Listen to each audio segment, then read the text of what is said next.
Hello, my name is Alexander Lucard, and I am an HMIS System Administrator for Montgomery County. In today's training, we are going to continue the Entry-Exit tab training.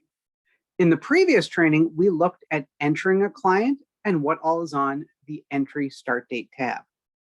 In this training, we're going to go a little bit farther, and we're going to look at assessments and interims. Interims are when you make any sort of change in the system. So if you need to put in an acuity score, you need to do an interim first. If you're going to do a SPDAT, you need to do an interim first. Has the client gotten a job? You need to do an interim first. Has the client lost a job? You need to do an interim first. So on and so forth. Anytime there is a change to the client past that project start date, there needs to be an interim. And we're going to look at these today. So we're going to go back to our test client that we used in the first training. And we're going to look for Colt Cabana. There he is. We can see him. And we know that it's the right one because it's the same social security number and date of birth as the Colt Cabana we looked up before, but also because he's the only Colt Cabana in the system. So we're going to go in. Again, we don't need to worry about the backdating. And this time we're just going to do the rapid rehousing single. And we'll show you what the others look like too. But we're going to start off with this one. And we're going to go into the entry date. Just to remind you of all the things we did in the previous training. We can see everything's been filled out nicely. Right? So where is the interims button? The interims button is here inside the client or inside the project start date, the entry. We can see right here. We've got the interims button right here. Right? We click on it and the interims review button comes up. We can also find it here if we just click on entry exit, and we can go here. So there's two different ways to get there. We can either do it inside the project start date, or we can just be out here on the entry exit tab, click interims, and it takes us there, same spot. So when it's time to do an interim, again, we do an interim anytime there is a change to the client's account past that project start date. So any change that happens to a client past this May 1st, 2020 date is going to need an interim. So is it point in time? We need an interim, right? Is it time for the client's annual assessment? We need an interim. Has the client's income changed? Has he lost a leg? Any change to the client that you do needs to be done here under the entry exit, and it needs to be done as an interim. So let's take a look at what we need to do. We click on Add Interim Review, and it's going to pre-populate. It's going to pre-populate the provider and type because that's what we had chosen. We go here, remember we chose Rapid Rehousing Singles HSP Catholic Charities, Rapid Rehousing Singles HSP Catholic Charities. If we'd chosen Homeless Outreach, that would pre-populate. If we'd chosen Diversion, it would pre-populate with that. Interim review type, we have 3 different types. So let's talk about the types. The most common one is update. Pretty much 99% of the interims that you do are going to be an update. Income change, acuity score, SPDAT, things like that. Annual assessment is done on the 1-year anniversary of the client coming into your program and every year anniversary thereafter. So this client, Colt Cabana, remember, came in on 5/1/2020. So on 5/1/2021, he should have an annual assessment if he is still in the program. On 5/1/22, if he is still in the program, he's going to have an annual assessment. On 5/1/2023, if he's still in the program, he's going to have an annual assessment. And then we have the 30-day review. You just do this one on the 30 days of them being in the program. Some programs do the 30-day review, some don't.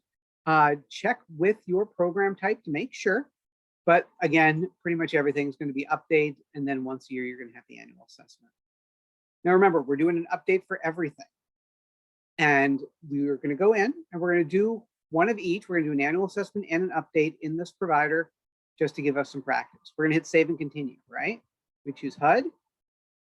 And for the update, let's say we're going to do, let's do 11/30, 2020. We're going to go back, right? Now, you're probably wondering what all these little bubbles are for, right? These are all the assessments that you have. Here are all the different assessments These are all the things that might change in a client's time with you. Now, we have an assessments tab over here, but we never use the assessments tab. We never enter under the assessments tab. The assessments tab is just for viewing. We do not ever actually enter or edit information on the assessments tab. And there's two big reasons why. The first, if you do anything on the assessments tab, you're not going to generate an interim, and information will not be properly visible. The second is that you may forget to backdate. If you are going to use the assessments tab, you have to use the backdate button. Check that backdate training that we did that precedes this one if you need a refresher. But if you forget to backdate, you're really going to screw things up if you touch the assessment tab. If you do an interim, it automatically backdates. It's a step you don't have to worry about, and it's a very important one. So don't use the assessments tab to update information. You're going to go here into the entry exit. You're going to make an interim like we just did, and that's where you're going to be doing it. So let's take a look.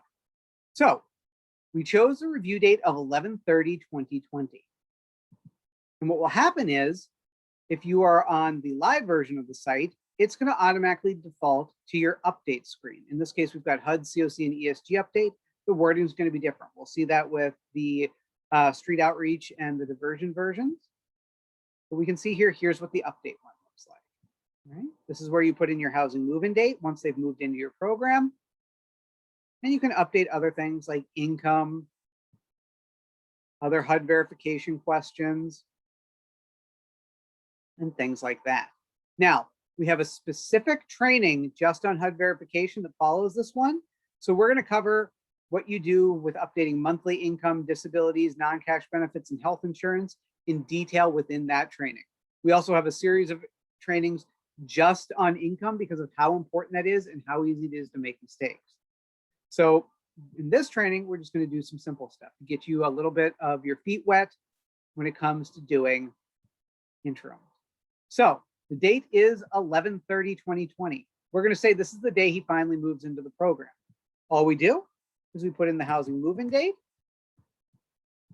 right? And then we're going to go, oh, hey, good. If that's the only change we make, we could save and exit. We don't have to answer those questions. And there you can see, now we have a snapshot, another Polaroid.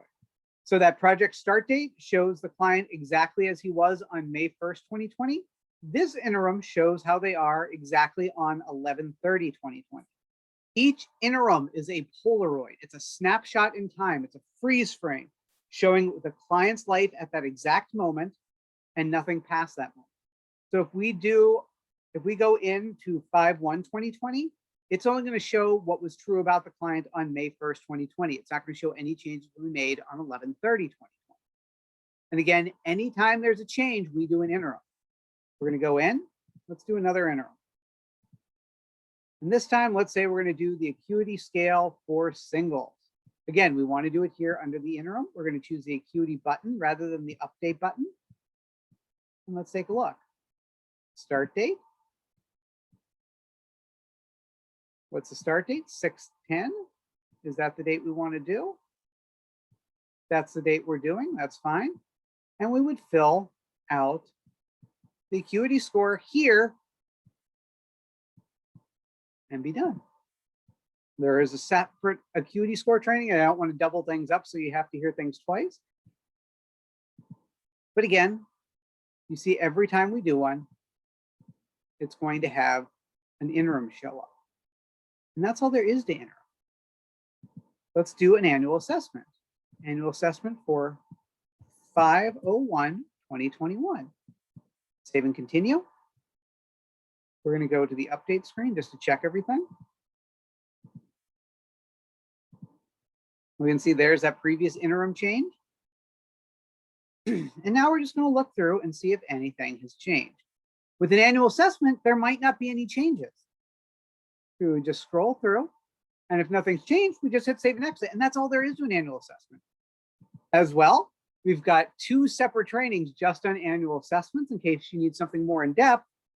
So I would advise looking at those, but really that's all there is to an annual assessment. We've done it right there. And that's all there is to doing interim. As I've said, we've got supplemental trainings on annual assessments. We've got a supplemental training on income, and we've got a supplemental training on HUD verifications. So we can go into more in depth if you need those. And I really do strongly advise that you watch those, because income/HUD verifications can be tricky. And we're not trying to bog you down so you have to do the same training twice. So please refer to those trainings for HUD verification and income interims. Let's do one more interim. We'll just do one last one. Right? Now, most clients are going to have maybe 3 interims a year. 2 of them are going to be in January. Why in January? Well, the first is going to be if they are on disability or any sort of benefits. SSI, SSDI, food stamps, they all go up in January. So if they increase or decrease either one, we want to do an interim in January to reflect the change. So if your client has any sort of benefits that they're receiving, disability, whatever, we want to make sure that we record the change in January. Another change is going to be the point in time. You want to do a point in time survey for every single one of your clients. Point in time again is in January, so you'll most likely have one for 1/something/2022 this year, and you will fill out a version of this. This is the previous one from the year 2021, January 2021, and 2022 should look pretty similar. You'll go in, make sure that everything looks right. Anything is missing, like employment, you would correct it. Limited English, were you ever in foster care, all those need to be filled in. And then the third one, if your client stays in the program for more than a year, you're going to have that annual assessment. So for low barrier shelters and rapid rehousing, you're not going to have a lot of annual assessments. For permanent supportive housing, pretty much every one of your clients is going to have an annual assessment because they're in your program for years. And that's really all there is to the interims. Again, any sort of change that you make, let's do one for today. Update, save and continue. And this time, let's say we are going to update, let's do the acuity scale for singles for real. And again, it's acuity scale for singles here because this is a single individual. If this was a family, this would be acuity scale for families. So if you don't see acuity scale for families and that's what you're trying to do, you might have set them up as an individual, or you might be logged in as a singles program and you need the EDA as the family version. So let's do an acuity scale for today. All right, 06010. We don't put an end date because this is only one. And then we can just fill in the numbers. And again, there is a separate training on acuity scale, but I just want to show you one more interim and to show you that it just doesn't have to be update. It can be an update, it can be a point in time, it can be pretty much anything. Any change you need to make must be an interim. I just want to make sure we're really clear on that. We don't do it under the project start date, we do it under an interim. If you do it under the project start date, you're going to date timestamp your work with the day they came into the program. And for income changes, that can be really bad. All right.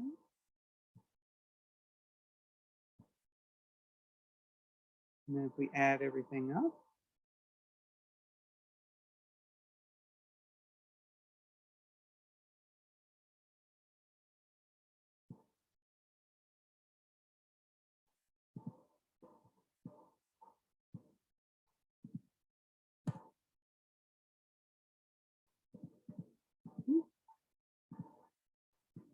And of course, you would fill out these. You'd fill out these actual blanks, but this is a practice. So that's why we're not filling absolutely everything out.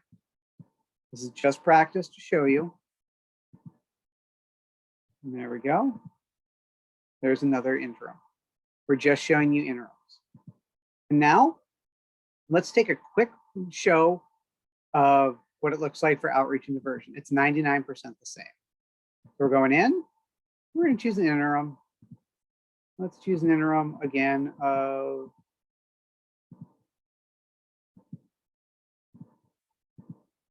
$11.30.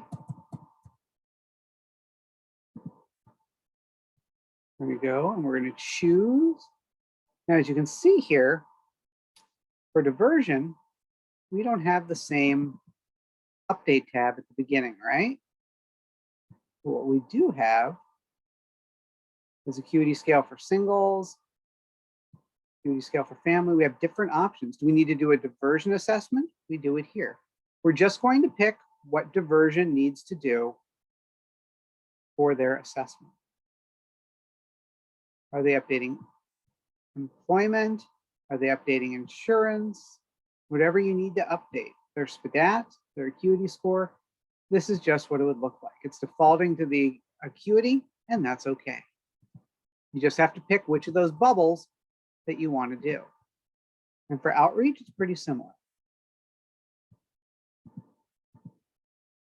Let's do outreach quick.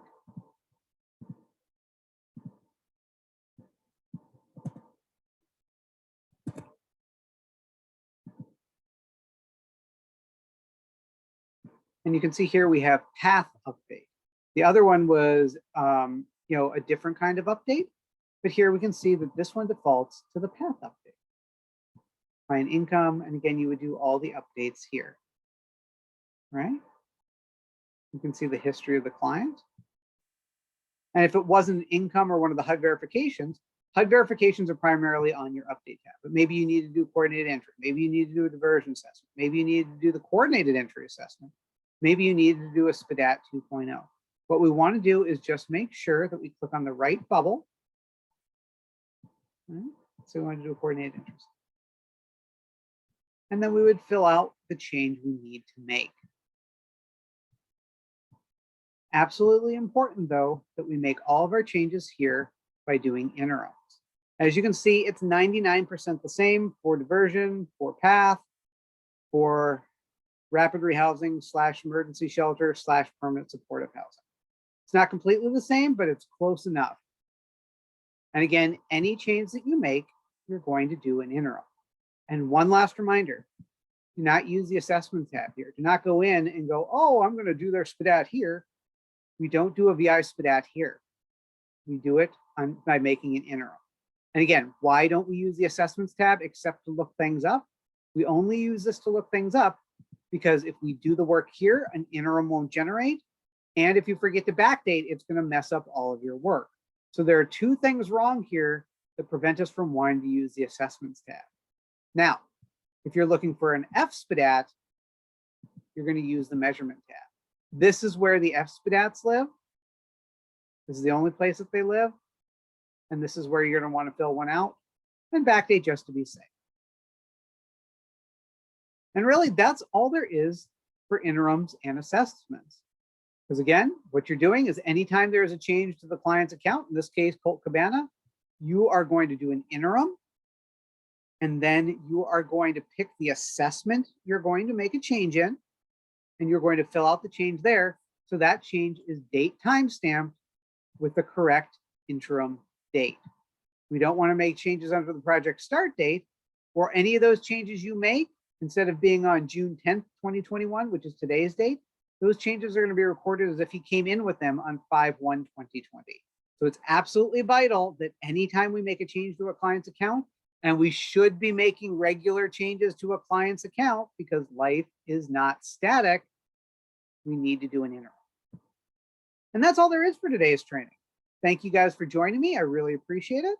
I hope you join us back. Again, remember, we still have HUD verification to go through and also exiting a client. So I'm looking forward to you joining me one last time, or two more times actually, as we talk even more about the entry exit tab. Thank you.